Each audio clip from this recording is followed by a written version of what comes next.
Kalau kita sekolah tadi, jadi salah satu yang paling menyenangkan itu kan istirahat. Jadi istirahat itu ketika bel berbunyi. Maka subhanallah sama tubuh kita ini kan kalau kita lihat, atau kita selama ini lakukan selama 11 bulan itu kan sebenarnya kerja.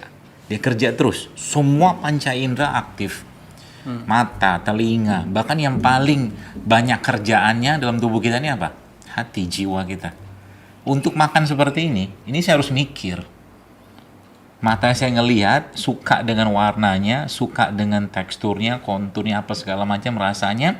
Akhirnya mata memberi perintah ke otak, ke akal ini, dan akhirnya keputusannya ada pada hati atau jiwanya.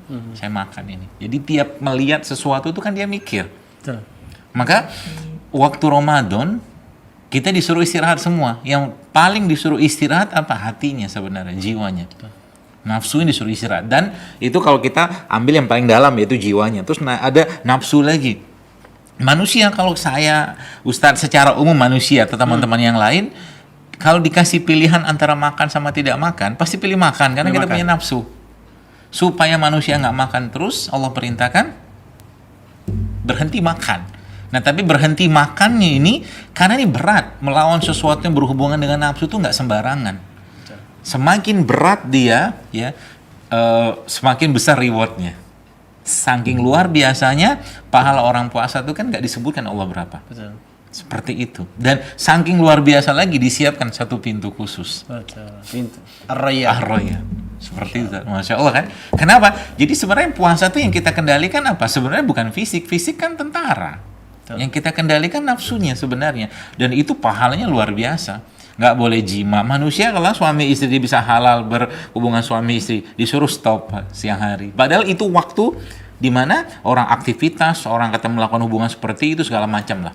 Tapi harus disuruh stop sama Allah. Maka secara kejiwaan puasa adalah bentuk terapi stres yang paling efektif. Terapi stres. Terapi stres. Yang paling efektif.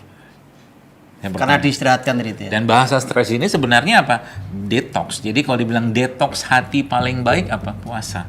Mata nggak boleh lihat yang nggak penting-penting. Telinga, pendengaran, mulut, hidung, nggak usah. Apa namanya, disuruh istirahat semua. Artinya dia emang dalam keadaan bahagia sebenarnya puasa. Makanya Farhatun tadi ya. Farhatun tadi. Kembali ke farhat. Jadi kalau sudah bahagia apa yang terjadi? Tidak heran. Kalau kita bicara sains saya, kita bicara sains, tidak heran orang yang berpuasa itu kadar hormon kebahagiaannya meningkat. Endorfinnya meningkat. Kalau dia ikhlas ya. Kalau dia cinta dengan puasa itu. Ya. Itu sebabnya para ulama-ulama atau para salafus soleh malamnya mereka sibuk dengan Allah, dengan berkhalwat dengan Allah, siangnya mereka berpuasa, nggak banyak makan. Betul.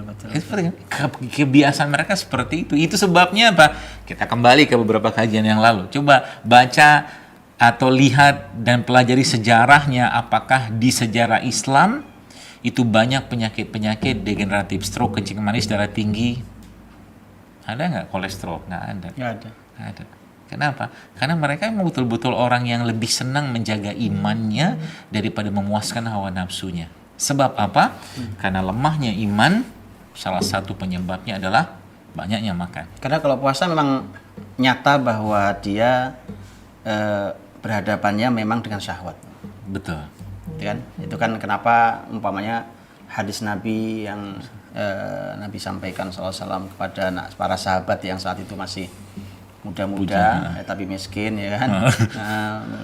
Jadi menarik itu disampaikannya karena perawinya ini sahabat yang bercerita waktu itu kami lagi miskin sekali. Anak muda-muda nggak punya harta malah diperintah nikah gitu. Ya ma'syarasy syabab man istata'a minkumul ba'ah falyatazawwaj. Perintahnya adalah yaudah kalau punya kemampuan al-ba'ah, ulama beda pendapat ba'ah itu artinya apa, tapi kalau punya kemampuan kamu nikah. Fa illam tastati' fa'alihi bis-shaum. Kalau tidak mampu fa'alika bis-shaum, ya puasa. Nah, ternyata yang menarik kan fa innahu aghaddu lil basar wa ahsanu lil farj. Karena dia lebih mudah untuk menundukkan pandangan dan lebih menjaga untuk kehormatan. Itu. Sebagaimana Nabi yang lain juga mengatakan bahwa as-siyamu junnah. Puasa itu tameng. Perisai, tameng itu perisai itu. Jadi memang Jadi kalau kita lihat Ramadan saja kan masuknya iman gitu ya. Ayyuhalladzina amanu. Maksudnya memang harus iman dulu. Kemudian baru puasa. Baru ujungnya takwa kan begitu. Itu kalau masuknya tidak pakai iman, baunya puasanya ya karena semua orang puasa makan nggak enak, ini segala macam. Rasanya sih wallahualam ya, rasanya kata farhatun itu nggak dapet. Iya. Beban yang ada malah justru. Betul. Lisoimi farhatan itu malah bahwa orang yang puasa itu kata Nabi punya dua kegembiraan, dua kebahagiaan. Farhatun indal fitri, farhatun indal liqa'i rabbi kan bahagia ketika buka puasa, senangnya Masya Allah, dan bahagia ketika nanti bertemu dengan Rabbnya.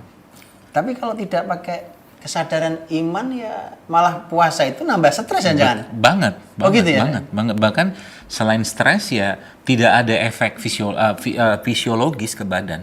Artinya yang harus diperbaiki pertama itu betul ya? Cintanya dulu. Iman itu ya, balik amanu tadi. Iya. Cinta ini terus ada. Itu sebabnya Ustaz. Lihat, saya sempat kepengen tadi ketika Ustaz cerita tadi, subhanallah saya pikir waktu Maryam, kembali ke kisah Maryam waktu mau melahirkan, apa yang Allah perintahkan, saat itu Allah perintahkan makan rutoban janiyah. Sebelumnya setelah itu minum air kan. Betul. Coba lihat Nabi suruh makan waktu berbuka puasa pakai apa? Iya. Rutop juga. Pakai korma ya? Pakai kurma. Dan emang ternyata nanti itu hubungan dengan makanan, tapi kita itu pembukaan dulu, intermezzo dulu lah. Tapi saya katakan puasa ini tidak akan bisa memunculkan endorfin. Kalau endorfin tidak muncul, maka sistem tubuh kita yang kita harapkan tensi, kolesterol segala macam itu tidak akan juga turun. Yang justru malah muncul apa? Adrenalin, hormon cemas, hormon takut. Padahal kalau orang puasa di waktu, jadi ketakutan itu karena waswas setan ya. Tenang aja, kalau orang tuh puasa waktu katakan di sahur gitu kan, pasti ada maghrib tuh pasti akan datang, tenang aja lah. Kecuali kiamat gitu kan. Ini karena orang takutnya luar biasa. Seakan-akan maghrib itu tidak akan timbul, lama betul, setan pun masukin segala macam, bagi lihat sesuatu, orang puasa kan lagi godaan tuh kan ketika lihat makanan, padahal biasa makanan, seleranya itu kan dibuat meningkat luar biasa, seperti itu. Nah makanya saya katakan kalau nggak ada cinta dalam puasa, kalau nggak ada cinta dalam puasa maka puasa tidak akan berefek, baik efek secara keimanannya atau efek secara badannya. Poin satu bang ini berarti kan, Ya. nanti gini, orang sama-sama puasa, bicara tentang hasil imannya, hasil hatinya, kelembutan jiwa, sampai hasil kesehatannya ternyata beda-beda. Beda. Padahal kita puasa Ramadan umpamanya sama-sama sebulan. Betul.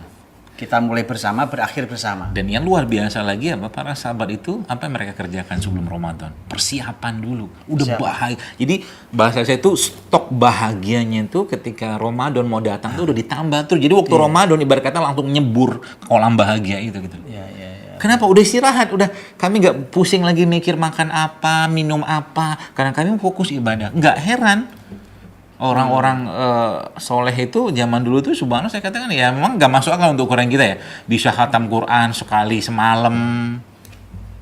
Karena udah nggak mikir lagi, jadi otak itu tuh udah nggak mikir makanan. Ini kita Indonesia nih cerita menarik. Yang dipikirin apa? Buka sama siapa, makan pakai apa. Iya.